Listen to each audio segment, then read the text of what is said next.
WWE's Attitude Era was about moments. When you revisit the company's television output from that time, particularly during its 98 to 99 ratings height, you'll notice that the shows were about 5% wrestling to 95% wacky angles and storylines. This was the era of Jerry Springer-esque car crash TV, where nothing was off limits, more was more, and too much was never enough. Some of it was very, very good, helped WWE turn the tide in the Monday Night Wars, and is rightfully celebrated today. A lot of it, though, has aged about as well as a bucket of crab meat on a hot summer's day. We live in far, far different times, so it can be easy to look back and say this was bad or this was wrong, but the fact is a lot of people were saying those things about many of the more controversial storylines at the time when they were happening. Commercially, the Attitude Era might have been a true boom period, but critically, some of what WWE put on the airwaves was rightfully derided, attracting the scorn of advertisers,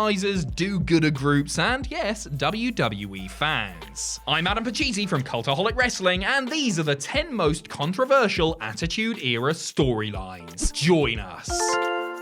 Number 10, burying Mr. White. The Big Boss Man's return to WWE in late 1998 sparked a career renaissance that saw the man from Cobb County, Georgia become a featured part of the show. As the hired muscle for Vince McMahon and the corporation, Ray Traylor had a great role and played it well. Once emancipated from the group, however, he was involved in a couple of the era's most tacky storylines. First up was the whole rivalry with Al Snow, which saw the Big Boss Man cook Al's Chihuahua Pepper and feed it to him, leading to the infamous Kennel from Hell disaster. However, that looked like Sunday morning kids' TV compared to his dispute with The Big Show. The highlight, if you can call it that, was the former corrections officer invading the funeral of The Big Show's father, making some very unpleasant remarks, chaining the coffin to the back of his car, and driving away with it while the 7-footer jumped on it and did a little bit of casket surfing. But let's not also forget him invading the home of Show's widowed mother and convincing her to admit that her son was a bastard. Now, Show's dad had actually passed away years earlier, and his mother was in fact played by a very bad actress, but it was still in rather poor taste. Amazingly, the feud culminated in a WWE title match, which Show won, and I'm sure made up for having his family literally dragged through the mud. Number 9, heel JR. By 1999, Jim Ross was already one of the most beloved announcers in the history of the business, having been on hand to make some of the most iconic calls in WWE history. His passion and knowledge of the product shone through, and fans respected and admired him for his work. Despite his bond with the audience, though, WWE on a couple of occasions tried to turn him heel. The first time in 1996, he was credited with bringing in the fake Diesel and Razor Ramon and cut scathing promos against the company. His Attitude Era heel run was no less misjudged, but more controversial due to the circumstances. While calling the Capital Carnage pay-per-view in late 1998, JR suffered another bout of Bell's palsy, which necessitated his removal from the broadcast table. When he returned, he came back as a bitter and angry man who was upset at WWE, the fans, and his replacement, Michael Cole. This included having Steve Dr. Death Williams act as his bodyguard and do things like bringing out his own mini commentary booth to call matches, which is all harmless enough, but people questioned WWE's scripted motivation, wondering how they could use his real-life illness, brought on by the stress caused from the passing of his mother no less, as storyline fuel to become a baddie. Fans didn't accept it, and before too long it was dropped and JR was back as the full-time voice of WWE. And they never messed with him again. Number 8, wife beater Chaz. Of all the touchy subjects that WWE have handled in the past, domestic violence and, interfamilial relations are two that they shouldn't have touched with a pole. Actually, I shouldn't mention those two things and poles in the same sentence, should I? Might give Russo ideas. Anyway, luckless Chaz Warrington was blessed with having a storyline that dealt with the distasteful double whammy in 1999. Repackaged as Beaver Cleavage after Headbanger Thrasher went down with an injury, Mosh portrayed a childlike simpleton who lusted after mother's milk in an innuendo-laden send-up of 1950s sitcom Americana. The relationship between Chaz and Miss Cleavage was soon changed as she became his girlfriend Mariana instead. A reprieve from the reprehensible, he probably thought, but oh no, things suddenly got somehow even worse. So began a storyline that implicated Chaz as a woman beater, as Mariana accompanied him to the ring sporting bruises, while the other WWE wrestlers and staff, the Virtuous Bunch, gave him a good kicking for his indiscretions. In classic Russo fashion, it was all a swerve, bro, and the woman was lying. Imagine that. Thrasher returned and revealed the ploy before Mariana could have his partner arrested. She was arrested instead. The headbangers dusted off their cone-shaped bras, and everyone lived happily ever after. Well, besides anyone who had to watch this brain cell reducing bollocks anyway. Number 7, Val Venus and his chopped off penis. A lot of people casually dismissed the Attitude Era, saying it was nothing more than boobies and butts, but that is not fair. It was also about knobs. There were wangers everywhere, and nobody used theirs quite as effectively as Val Venus. Unfortunately for Val though, his member got him into some big stiff trouble with the members of Kaientai, after he started to have an affair with their manager Mr. Yamaguchi-san's wife. Naturally, this made Mr. Yamaguchi-san very angry, to the point where the only solution seemed to be, since Val took away the thing that he loved the most, to do the same to him. So the group of Japanese high flyers beat Val Venus down, dragged him backstage, beat him down some more, tied him up to the ceiling, pulled his trunks down, and took a samurai sword to the big Valboski. It later transpired that contact wasn't made between blade and shaft, as John Wayne Bobbitt, who famously suffered some similar home surgery IRL, had cut the lights at the last second, which, combined with some shrinkage, saved Venus's meat and 2 veg.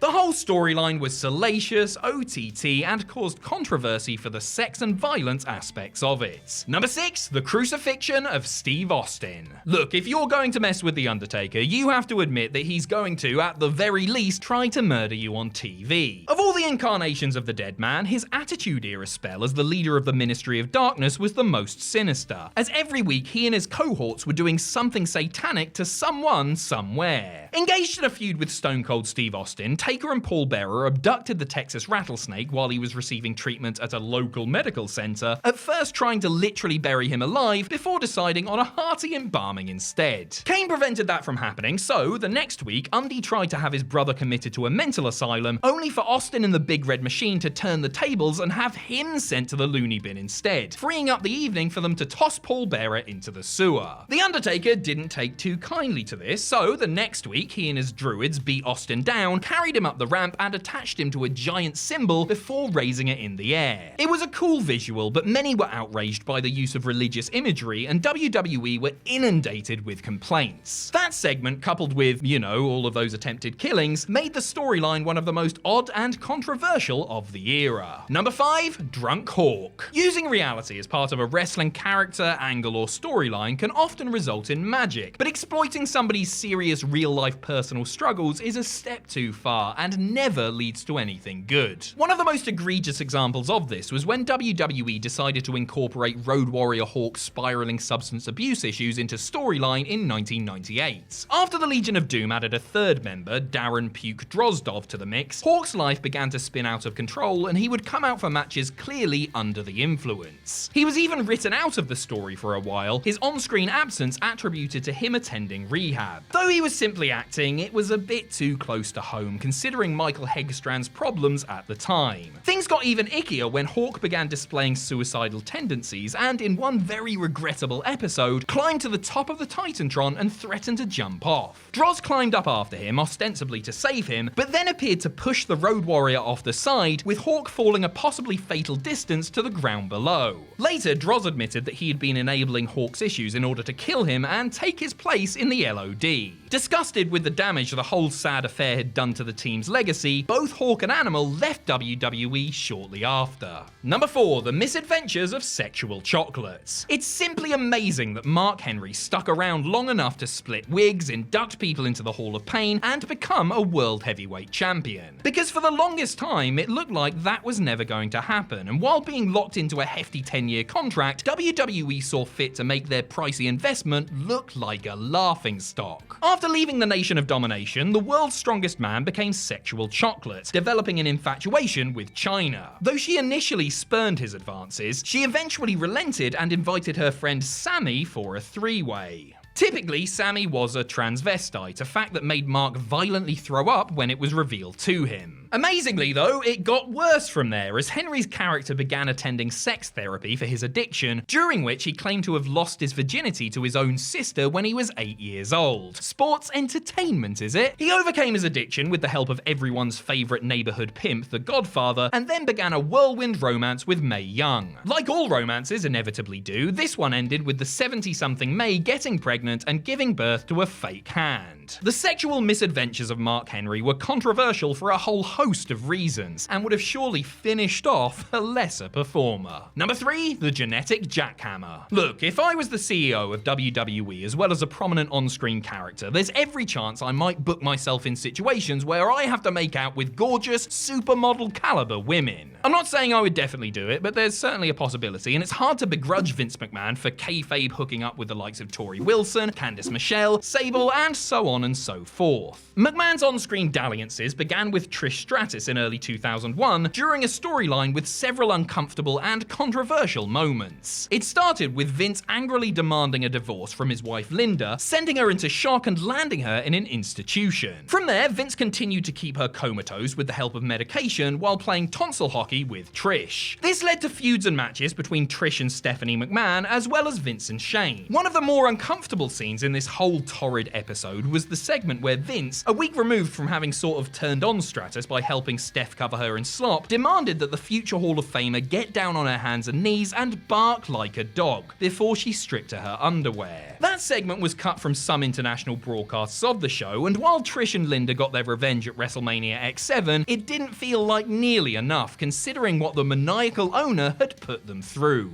Number 2, the McMahon-Helmsley wedding. With Stone Cold Steve Austin on the shelf, Mr. McMahon needed a new nemesis and found it in the shape of Triple H and DX. The game feuded with the boss throughout late 1999, the two trading insults, wins and losses, but Helmsley took things to another level as Vince's daughter Stephanie was due to marry Test. Live in the main event of Raw, naturally. Hijacking the ceremony, the cerebral assassin introduced video footage of him driving an unconscious, supposedly drugged billion-dollar princess to a drive-through wedding chapel in Las Vegas, paying for a quickie ceremony while Steph lay passed out in the passenger seat. All a bit, I don't know, horrifically creepy and also illegal, perhaps? Hunter sent the creepometer into overdrive after the video had finished, and he spoke to Vince about how many times he and his daughter had consummated the marriage later that night. You know, while she couldn't open her eyes or talk. Triple H continued to see the hilarious side in the coming days and weeks as he made more jokes about fornicating with Steph and her taking a shower with the New Age Outlaws,